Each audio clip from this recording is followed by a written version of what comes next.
ओम श्री उमा महेश्वराय नमः। आप सभी भक्तजनों का दिन शुभ और मंगलमय हो। आज के कथा में हम आपको कजरी तीज व्रत की कथा सुनाएंगे। कजरी तीज का व्रत विवाहित महिलाओं के लिए अत्यंत शुभ माना जाता है।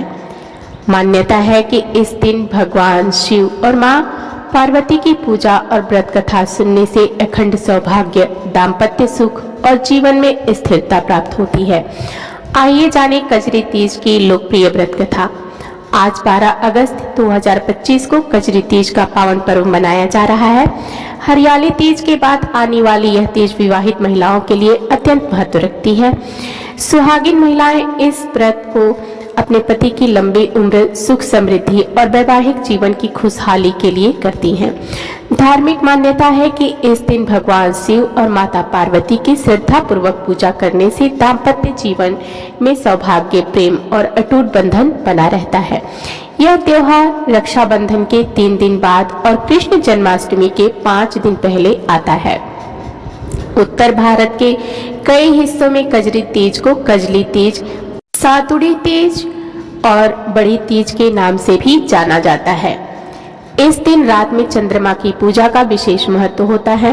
मान्यता है कि चंद्रदेव को अर्घ्य अर्पित करने से दाम्पत्य जीवन सुखी और समृद्ध बना रहता है। कजरी तीज से जुड़ी कई पौराणिक कथाएं प्रचलित हैं, जिनमें से सबसे लोकप्रिय कथा एक गरीब ब्राह्मण और उसकी पत्नी की है। कहते हैं कि एक गांव में एक ब्राह्मण अपने पत्नी के साथ रहता था। भाद्रपद कृष्ण पक्ष की तृतीया को ब्राह्मणी ने कजरी तीज का व्रत रखा था। उसने अपने पति से पूजा के लिए 1.25 किलो चने का सत्तू लाने को कहा, लेकिन ब्राह्मण के पास पैसे नहीं थे। पत्नी ने आग्रह किया कि चाहे जैसे भी हो सत्तू अवश्य लाना है। मजबूरी में ब्राह्मण एक साहूकार की दुकान पर गया। दुकान खाली थी तो उसने चुपचाप चने की दाल, घी और शक्कर 1.25 किलो तोलकर सत्तू बना लिया। तभी दुकान का नौकर आ गया और शोर मचाने लगा। चोर चोर! साहूकार ने ब्राह्मण को पकड़ लिया। ब्राह्मणी ने रोते हुए अपनी परेशानी बताई कि वह चोरी करने नहीं आया, बल्कि पत्नी के व्रत के लिए सत्तू लेने आया है। तलाशी लेने पर उसके पास सिर्फ सत्तू मिला। उसकी सच्चाई और नीयत देखकर साहूकार का दिल पिघल गया। उसने न केवल सत्तू दिया, बल्कि गहने, मेहंदी, लच्छा और रुपए भी देकर उसे सम्मान पूर्वक विदा किया और बहन का दर्जा दे दिया। घर लौटकर ब्राह्मण ने सत्तू पत्नी को दिया। विधि विधान से पूजा हुई और रात में चांद को अर्घ्य देकर व्रत का समापन किया। मान्यता है कि इस व्रत के प्रभाव से घर में सुख शांति आती है और सभी संकट दूर हो जाते हैं। अब आइए एक और पौराणिक कथा सुनते हैं, नल और दमयंती की कथा। इतिहास की पहली प्रेम कहानी स्वयं देवताओं ने करवाया था इन दोनों का विवाह। नल और दमयंती इतिहास के सबसे पहले प्रेमी माने गए हैं। दमयंती की खूबसूरती पर देवता भी मोहित थे, लेकिन उसका दिल निषाद राज के पुत्र नल पर आया था। जानिए कैसे हुआ था इनका प्रेम विवाह। नल और दमयंती की कहानी महाभारत काल का हिस्सा है, लेकिन फिर भी बहुत ही कम लोग इस प्रेम कहानी से परिचित हैं। आपको यह जानकर आश्चर्य होगा कि नल और दमयंती की कथा को इतिहास की सर्वप्रथम प्रेम कहानी माना जाता है। तो चलिए जानते हैं नल और दमयंती कौन थे और इनकी प्रेम कहानी में ऐसा क्या था जिसकी वजह से ये इतिहास के सुनहरे पन्नों में समा गए। नल निषाद देश के राजा थे। उनके पिता का नाम वीरसेन था। वे एक वीर और बेहद आकर्षण योद्धा थे, जिनका चरित्र पूरी तरह से उज्जवल था। वहीं दूसरी ओर विदर्भ नरेश भीमक के 3 पुत्र और एक पुत्री थी, दमयंती। ऐसा कहा जाता है कि दमयंती के समान स्वरूप स्त्री उस समय त्रिलोक में कहीं नहीं थी। उसके रूप और गुण की चर्चा पृथ्वी के साथ साथ स्वर्गलोक तक फैली हुई थी। एक बार नल बगीचे में बैठा था, तभी वहां एक सुंदर हंस आया। नल ने उसे पकड़ लिया और हमेशा के लिए उसे अपने पास रखने का विचार करने लगा। तब उस हंस ने कहा कि कृपया आप मुझे छोड़ दीजिए। आपकी कृपा के बदले मैं राजकुमारी दमयंती के पास जाकर आपकी ऐसी प्रशंसा करूंगा कि वो आपको ही अपना पर चुनेंगी। नल ने भी दमयंती के बारे में सुना था, इसलिए उसने उस हंस को छोड़ दिया। वचन के अनुसार वो हंस दमयंती के पास गया और नल की इतनी प्रशंसा की कि वो बिना देखे ही उससे प्रेम करने लगी।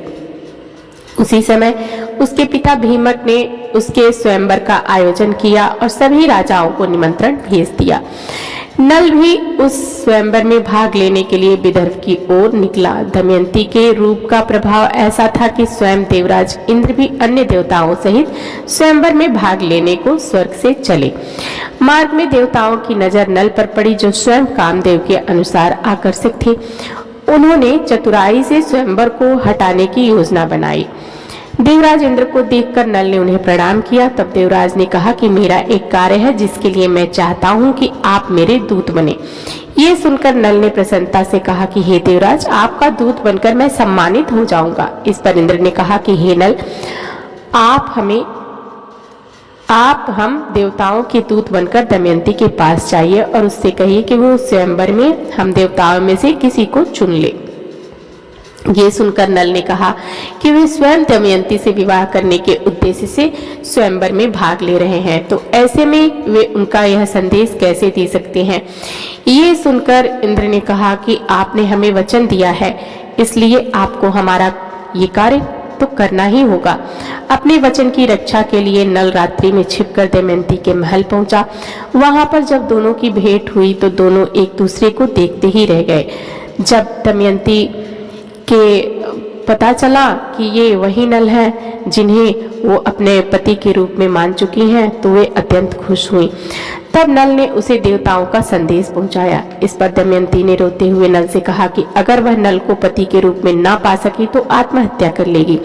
नल ने उसे बहुत समझाया, किंतु अपने प्रति उसका सच्चा प्रेम देखकर नल वापस देवताओं के पास आ गए और उन्हें सारी स्थिति से अवगत कराया। देवताओं ने सोचा कि दमयंती को पाने के लिए उन्हें कोई और उपाय खोजना पड़ेगा। स्वयंवर के दिन पृथ्वी लोक के साथ स्वर्ग लोक और सभी राजा विदर्भ पहुंचे, किंतु दमयंती की दृष्टि केवल नल को ही खोज रही थी। स्वयंवर में सभी देवताओं ने भी छल से नल का ही रूप बना लिया। जब दमयंती वहां पहुंची तो उसे एक नहीं बहुत से नल दिखाई दिए। दमयंती देवताओं के छल को समझ गई। तब उसने देवताओं से प्रार्थना की कि मैंने नल को अपना पति मान लिया है, अतः मुझे स्वयं को पहचानने की दृष्टि प्रदान करें। नल के प्रति उसकी निष्ठा देखकर इंद्र सहित सभी देवताओं ने उसे वो दृष्टि दी कि वो देवताओं के बीच में छिपे वास्तविक नल को पहचान सके, नल रूपी देवताओं को पहचान सके। दमयंती ने देखा कि नल के वेश में छिपे देवताओं के शरीर पर धूल या पसीना नहीं है। ये लक्षण देखकर दमयंती ने असली नल को पहचान लिया और उसके गले में वरमाला डाल दी। कुछ ऐसे हुई थी इतिहास की सबसे प्रथम लव मैरिज। तो आपको कथा कैसी लगी कमेंट बॉक्स में जरूर बताइएगा। कथा अच्छी लगी हो तो हमारे चैनल को सब्सक्राइब, वीडियो को लाइक और शेयर जरूर करिएगा। मिलते हैं अगली वीडियो में। धन्यवाद।